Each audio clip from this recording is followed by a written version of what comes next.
Assalamualaikum warahmatullahi wabarakatuh. Bismillahirrahmanirrahim. Allahumma shalli wa sallim ala sayyidina maulana Muhammadin wa ala alihi washabihi asma'in nama ba'du.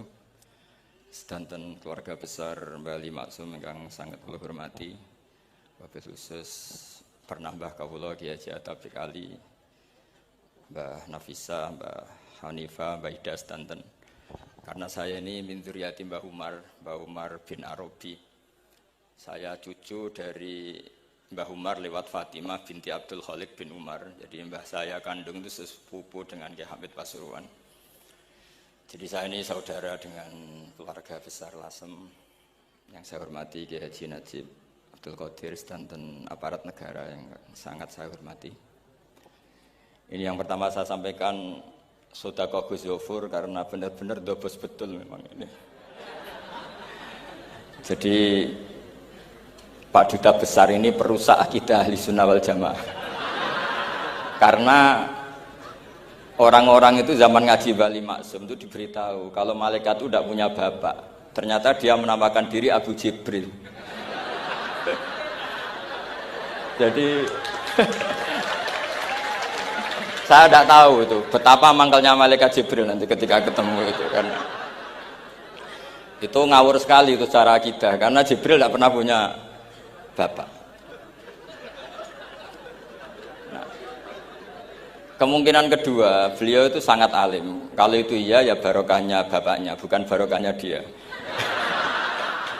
Karena Jibril dalam bahasa Ibrani itu Abdullah. Jadi Jibril, Israfil, Israel itu makna lainnya dari kata Abdullah. Jadi Abu Jibril bisa diganti Abu Abdillah. Berarti yang normal. Memang bapak dari seorang anak yang berjuluk Abdullah itu normal.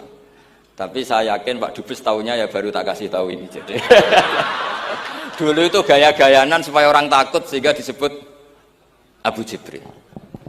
Tapi itu barokah sekali dalam konteks Indonesia karena biasanya yang pakai alias-alias itu teroris. Ini duta besar tapi pakai alias-alias itu. Jadi ini barokah sekali. Jadi saya tidak akan panjang lebar karena ini tidak spesialisasi saya ngaji umum itu. Saya biasa ngaji itu urut. Karena saya ini korban ngaji tidak urut. Sehingga saya ini fanatik ngaji urut. Saya ingat, saya ngaji di depan umum, tak ingat belum sampai 5. Mungkin pernah di hallnya Ki Hamid Pasuruan, di Gus Ali, di Lirboyo sekali, terus di sini. Berarti ini keempat. Dan itu tidak keahlian saya. Jadi kalau tadi ada orang yang ahli mic kayak Duta Besar tadi itu luar biasa. Itu orang kok sampai ngawur seperti itu di depan para kiai. Saya tuh nggak kebayang itu di depan Gus Najib, di depan gurunya Pak Atabik, muji Pak Atabik dari segi karena menguasai ilmu keindahan wanita itu kan tidak sopan sekali. ini sangat tidak sopan. Ya tapi nggak apa-apa itu bagus lah. Artinya bagus itu jujur. Memang dari asli nggak sopan itu. Jadi kalau pura-pura sopan malah nggak bagus itu. Jadi ya kita ambil positifnya itu. Jadi kalau beliau tidak sopan itu orang yang jujur gitu.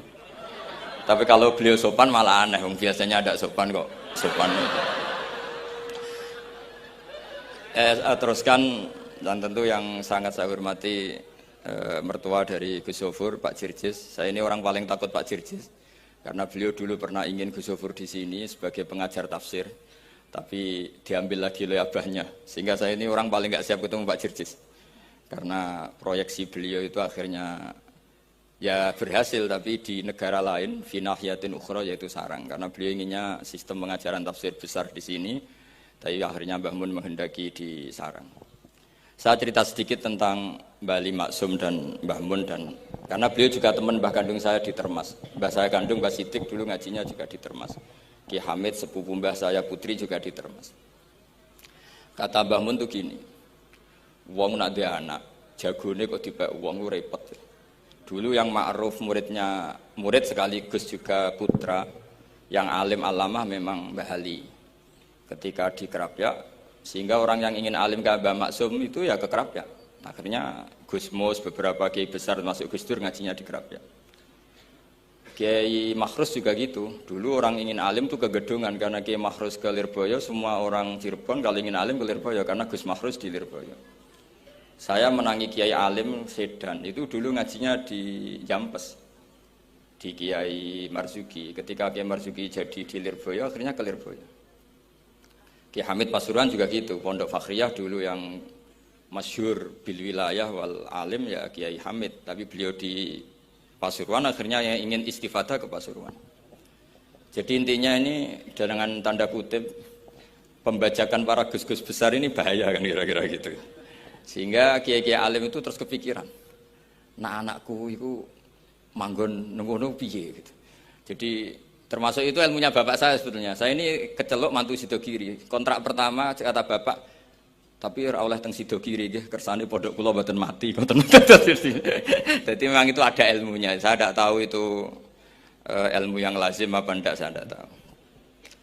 Ketika saya ini tahadus bin nikmah, saya ini lama sekali mengkaji kitabnya Mbah Ali Maksum Hujatul Ahlussunnah wal Jamaah. Sebelum diundang, dan saya tidak pernah bayangkan diundang di sini. Dan kalaupun pernah, ya semoga benar-benar pernah, tidak diulang lagi, jadi hanya kenangan itu. Karena saya memang spesialisasinya di ngajar, saya diminta Gus Afif ngajar di Mahat Ali, saya senang sekali. Tapi kalau pidato depan umum gini pasti kalah-kalah, yang sudah punya gelar Ad-Dobosi tadi itu, wah gitu. Pasti kalah saya, bukan mungkin kalah, tapi pasti kalah. Karena saya nggak bisa membayangkan jadi duta besar Arab Saudi ketemu Raja Salman apa, beliau bisa cerita yang syair yang nggak jelas-jelas itu. Artinya kita bangsa Indonesia itu malu punya duta besar yang keahliannya syair-syair yang nggak jelas. Nah itu kemungkinannya duta Arab ini nuruti, kerajaan Arab nuruti, musuh nggak jelas, turuti mari repot gitu. Itu ada beberapa kemungkinan. Nah terus pembelaan saya terhadap yang enggak, makanya ini ngajinya harus khatam. Sebetulnya hadis itu ada terusannya, itu di kitab Firihabillahil Haram. Itu Sayyid Muhammad ngendikan babu istihbabi dukhulil bait, kemudian diteruskan babu karohati dukhulil bait. Itu dalam satu bab. Jadi ketika Rasulullah Fathu Makkah itu senang sekali. Sampai saking senangnya minta kunci sama Utsman bin Talha al-Hajabi itu. Akhirnya Nabi saking cerianya masuk Ka'bah. Tapi setelah keluar dari Ka'bah, Nabi itu kelihatan tersiksa, hazinan, kelihatan tersiksa. Sayyidah Aisyah akhirnya tanya, kenapa engkau ketika masuk senang sekali, ketika keluar susah sekali? Kata Rasulullah SAW, dan ini partai kita, partai yang insya Allah nggak akan masuk Ka'bah sampai mati. Kata Rasulullah, saya takut kalau itu dipandang umatku sebagai keharusan, terus mereka tersiksa kalau tidak bisa masuk Ka'bah. Sehingga Pak Dubes harus diketahui banyak juga ulama yang mengatakan masuk Ka'bah itu makruh. Karena takut dianggap sunnah yang memberatkan. Itu ada kitabnya. Tidak adobosi, ini ada kitabnya. Jadi kalau yang mengatakan sunnat, dia monggo mawon yang berkesempatan lewat tadi siir-siir bohong tadi. Dia monggo. Tapi yang meyakini atau yang ditakdir tidak bisa masuk, pakai kaul yang mengatakan bahwa Rasulullah akhirnya hazinan, akhirnya susah karena takut kalau umatnya menjadi tersiksa karena tidak bisa masuk Ka'bah. Terus ini yang terakhir, karena ini kenangan saya dengan Mbah Ali Maksum. Saya menangi beliau itu kelas 4 SD ketika beliau ngisi di Mbah Hamid Bedowi. Mbah Hamid adalah satu-satunya santri yang sama Mbah Ali Maksum itu tidak bosok. Sama Mbah Ali Maksum itu tidak bosok.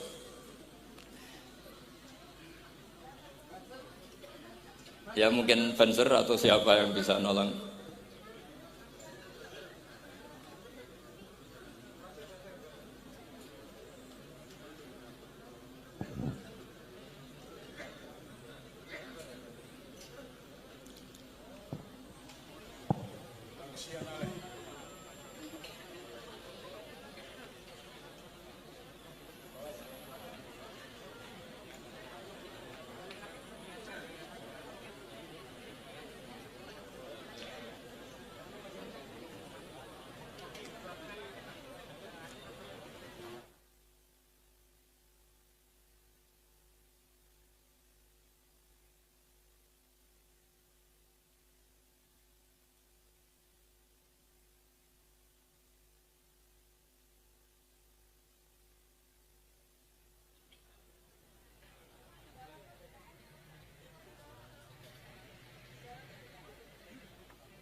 sudah sampun.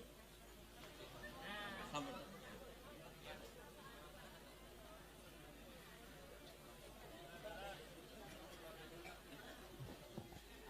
Saya teruskan. Jadi kenangan saya sama Bali Maksum ketika beliau di Lasem itu sampai Gus Mus pernah ngendikan, Kang Hamid, aku itu paling ra cocok mbek sampean, ambek guru kok ora boso. Karena sama Bali Maksum itu ndak boso. Terus kata Mbah Hamid Bedawi, "Lah wong iku ponakanku," katanya. Jadi memang Kiai Hamid Bedawi itu di silsilah nasab Lasem itu paling sepuh. Karena Hamid itu langsung bin Bedawi. Nah, Mbak Bedawi itu punya Mbak Yu kandung namanya Maimunah. Itu yang dapat Mbak Umar. Umar melahirkan Abdullah, melahirkan Mbak Hamid Pasuruan. Di antara adik-adiknya Mbak Abdullah ada yang namanya Kiai Haji Abdul Khalik, itu buyut saya. Jadi tiba paling guri saya. Yang saya kenang dari Bali Maksum itu dari murid-muridnya, dan saya menyaksikan sendiri itu seneng guyon. Karena itu menurut saya filosofi yang luar biasa. Orang sampai ingin maksiat itu saya pakai sampai ketemu Allah Subhanahu wa taala. Orang itu nganti cari kesenangan dengan maksiat karena tidak nyaman dengan taat. Sehingga kiai-kiai alim termasuk Bali Maksum, Mbah Mun, bapak saya semuanya itu seneng guyon. Supaya orang itu nyaman dengan kiai, nyaman dengan taat. Sehingga nggak perlu seneng dengan yang maksiat. Tapi sekarang banyak orang membawa Islam itu dengan keras. Saya masih ingat wasiatnya bapak, hak kena ngaji guyon ae, wong wis bingung mikir utang katanya gitu ya. Gitu. Dan Bali Maksum itu masyhur seneng guyon. Bapak saya itu pernah ngajak saya mau ke pondok, santri-santri pas guyon itu kembali, gak sida jong santri lagi guyon. Kayak nopo Pak? Guyon itu barang mewah. Santri itu kadang telat wesel ra duwe, iso guyon itu luar biasa, makanya jangan diganggu gitu. Meskipun resikonya keterusan guyon double kayak tadi. Jadi itu sanad itu, jadi itu sanad yang luar biasa. Jadi sebetulnya guyon tadi ada filosofi yang luar biasa supaya orang itu faroh bitaat atau faroh bima ahallahu. Sehingga ada ayat qul bi fadlillah wa bi rahmati fa bidzalika falyafrahu. Sehingga orang itu tidak perlu seneng lewat maksiat, hura-hura lewat maksiat. Kita cium tangannya Mbah Maksum sudah seneng, cium tangannya Mbah Ali seneng. Itu santri kalau ketemu Mbah Hamid nyium tangan, itu lebih seneng ketimbang nyium tangan artis. Karena kalau nyium tangan artis, astagfirullah kan mesti kita tersiksa. Tapi kalau nyium tangannya Mbah Hamid itu dikenang sepanjang masa. Ini yang harus kita gerakkan fi zamanil akhir. Jadi orang harus terbiasa seneng bitaat. Saya itu kalau sudah belajar tafsir misalnya, karena itu sesuatu yang saya tekuni. Saya belajar tafsir tidak lazim ya, tidak pakai kitab tafsir terus, tidak, seringnya pakai fikih. Ya karena saya punya guru Mbah Maimun adalah putra Ki Zubair Al-Faqih. Saya punya guru bapak saya sendiri, punya guru-guru wali. Jadi saya ini punya jalur ulama, punya jalur wali. Sehingga kemungkinannya saya itu kalau nggak ulama ya wali atau gaduh-gaduh nggak jelas itu karena saking banyaknya. Dalam ilmu yang diajarkan Mbah Mun, diajarkan tentu beliau punya sanad ke Said Alawi sampai Rasulullah, atau lewat Mbah Karim, Mbah Hashim juga sampai Rasulullah. Yang jelas gak lewat duta besar karena ini mengkotek itu bahaya kalau sanad lewat apa? Duta besar. Sanadnya begini, ada riwayat yang ditulis kitab Ihya, juga ditulis kitab Khilyatil Aulia, itu memang yang menopang perilaku duta besar tadi. Inna min khiyari umati qauman yadhakuna jahron min saati rahmatillah. Itu dalam kitab Khilyatul Aulia redaksinya malah inna min khiyari umati fi ma nabba'ani al malaul a'la. Qauman yadhakuna jahron min saati rahmatillah. Jadi termasuk umat-umatku yang pilihan adalah itu komunitas kaum yang kalau guyu itu buan terbanter itu. Sehingga saya khawatir duta besar tadi ngakak-ngakak gitu apa bagian dari kewaliannya ya gitu. Karena disebut khiyarul ummah, umat-umat apa? Pilihan. Meskipun kayaknya ndak juga, tapi ini cerita saja kan. Jadi inna min khiyari ummati fi ma nabba'ani al-malul a'la qauman yadhakuna jahran min saati rahmatillah. Lalu saya mikir kenapa itu jadi khiyarul ummah. Bali itu masyhur seneng guyon. Mbah Mun ya masyhur seneng guyon. Bapak saya seneng guyon. Saya dulu itu iskal, ada kaji itu terkenal agak punya will itu, ya agak maksiat agak ceritanya. Ini agak katut juta besar tadi, makanya saya ngomong perempuan. Kaji itu agak ada gosip suka will. Ketika Mbah Mun ketemu bapak saya itu bilang begini, "Lho Nur, bapak saya namanya Rosalim. Apa iku ayu kok nganti kajiku senang?" "Lho ayu, Mbah." Bahasane tentang ayu, saya dulu eskal kenapa Kiai bakas wong ayu gitu. Tapi setelah saya tambah alim, tambah tahu itu. Sampean harus ikrar memang tambah alim, paham itu artinya tambah alim. Akhirnya Mbah Mun cerita gini. Nah aku kefikian malah jadi qadzaf. Jadi qadzaf misalnya gini, Anda terlalu Islam serius, pasti komentarnya gini. Kaji kok demenan. Kaji kok katut wedoan. Serius tapi akhirnya menabrak satu aturan yang dilarang Allah SWT. Itu kalau kamu menuduh zina jadi qadzaf, kalau kamu bilang kaji kok katut wedok jadi suudzon. Maka bahasan yang netral adalah lho ayu no kok nganti katut ya. Ayu Mbah, iya ya wajar wong mesti katut wong ayu gitu. Itu filosofi. Jadi di balik guyon itu ada trik untuk menghindari ke fikih atau ke ketentuan fikih yang salah. Yaitu kalau kamu kejebak ekstrim, kaji kok seneng wong ayu, kaji kok demenan, maka berarti Anda qadzaf. Qadzaf itu menuduh orang lain yang enggak jelas apa buktinya. Maka guyon ini satu-satunya cara menghindari kesalahan yang lebih fatal. Sehingga di sini dibutuhkan kemampuan seni mengelola agama supaya agama ini tetap ceria. Saya berkali-kali cerita kalau ngaji, Imam Syafi'i itu kalau ditanya, diberitahu orang yang nyium tangan jenengan, yang di depan jenengan itu hormat, itu di luar ngerasani jenengan, bully jenengan. Jawabnya Imam Syafi'i itu tertawa-tawa. Baguslah, berarti saya wibawa, di depan saya buktinya tidak berani. Gitu. Jadi enteng saja. Dijawab enteng saja. Baguslah, berarti saya wibawa. Nyatanya di depan saya tidak berani. Tapi banyak orang membenci jenengan karena fikih jenengan. Jawabnya Imam Syafi'i seneng lagi. Baguslah, nggak seneng saya pasti nggak pernah ngutang saya. Coba kalau kamu seneng juta besar itu pasti minta tolong. Mau masuk apa saja lah. Tapi kalau benci Pak duta besar pasti malu kan minta tolong. Untung mana kamu dibenci orang sama disenangi orang. Karena kalau dibenci orang yang benci itu pasti tidak utang kamu, tidak ngerepoti kamu, tidak senang. Jadi Imam Syafi'i itu ngadepi dunia itu enteng saja, diberitahu itu orang itu nggak suka kamu gini-gini. Ya bagus lah. Sehingga beliau ngendikan terkenal sekali. Waman asa'a ilaika faqad atlaqaka. Orang yang berbuat buruk sama kamu berarti membebaskan kamu. Karena orang ini pasti nggak akan ngerepoti kamu. Jadi ulama-ulama dulu ciri khasnya adalah ar-ridho anillah. Melihat apa saja itu sudah ridho. Dan ridho itu ekspresi paling gampang ya ceria, seneng. Nah kemudian tadi kan saya bilang terakhir ini yang paling terakhir saya baca trik menjaga perbedaan ini tetap kondusif. Saya neliti kitab Bali Maksum sampai khatam termasuk kitab yang saya letakkan di kamar khusus itu diantaranya ada kitabnya Bali Maksum, Naduman Sulam Taufiknya Mbah Hamid yang karangan orang-orang Indonesia. Tentu terbanyak ya kitabnya Mbah Mun, Mbah Zubair. Bahkan saya masih punya catatan tangan tulisannya Basim Asyari karena beliau pernah nyurati buyut saya ketika khatam Sahih Muslim yang keluarga Kudus. Terus banyaklah saya punya, termasuk saya punya tulisan tangannya Kiai Fakih Mas Gumambang, gurunya Mbah Zubair. Saya memang dokumenter kitab, sehingga saya maaf sekali kalau pidato umum itu memang saya tidak keahlian saya. Karena itu harus dobes, itu tidak keahlian ulama, dobes itu tidak keahlian ulama. Ini saya baca singkat, tapi semoga ini barokah karena ini kholnya Bali Maksum. Semua mubalek tadi pakai catatannya sendiri, jadi itu ngekholi dirinya sendiri. Ini saya pakai orisinil kitabnya Bali Maksum. Jadi saya mungkin penceramah terbaik karena sesuai konteksnya itu. Nah ini enggak. Ini kholnya Bali Maksum cerita syairnya sendiri tentang rokok lagi. Bolot lagi. Yes. Ya semoga diampuni oleh Allah Subhanahu wa taala. Ini ngendikane beliau tentang meminimalkan konflik.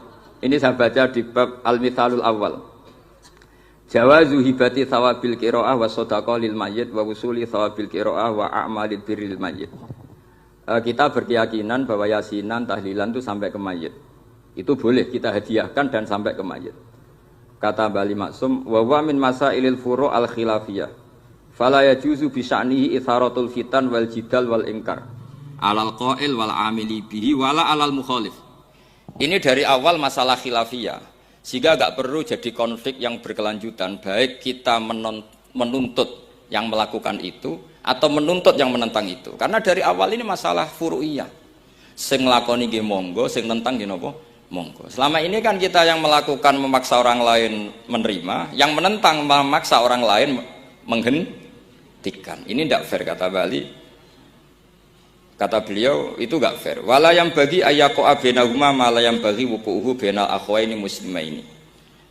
Kata beliau, wala in kana lil mani'i mustanadun fa inna li ghairihi mustanadan kadzalik. Kalau yang melarang tahlilan, melarang yasinan dikirimkan ke mayit itu punya mustanad, punya sanad, yang bagi yang membolehkan juga punya sanad. Kalau ada kiai yang kalau pidato nangis itu sanadnya banyak dan benar, tapi yang uraan kayak Pak Duta Besar juga banyak. Semuanya ada sanad.